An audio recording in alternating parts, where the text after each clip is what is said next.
We are 2,000 years after Jesus. 2,000 years before Jesus, give or take a couple hundred years, we're looking at the time of Abraham. Does everyone remember Abraham? So just to give you an idea, about 2,000 years before Jesus is Abraham. About 1,500 years, so like another 500 years, give or take, we're not sure specifically of the date, you have Moses.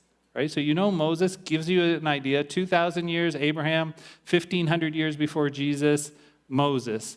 1,000 years before Jesus, 1,000 years before Jesus, you have who?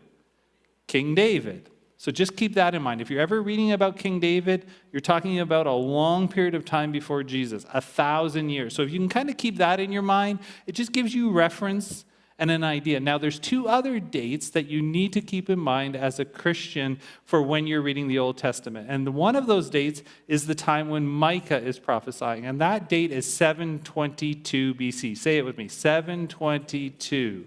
722 is an important time in the calendar of the Israelites because that is when the Assyrian army comes in from the north and destroys 10 of the tribes of Israel, like wipes them off the face of the earth. The Assyrians at this time come in and just clear out those 10 tribes. This is the time when Micah is preaching, and he is prophesying that this is about to happen, that this is going to take place. That is 722 when the Assyrians come in. That's the time of Micah, that's the time of Isaiah, that's the time of Hosea. Right? So if you're ever reading those prophets, that's what's taking place here. The other date that you should remember is 586.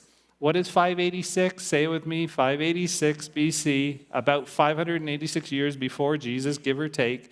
That is when the Babylonians come in, defeat the Assyrians, and come in and take care of the last three tribes that are remaining in the south. We have Judah, we have the Levites, and we have the Benjamites. So we have Benjamin, Levi, and we have Judah.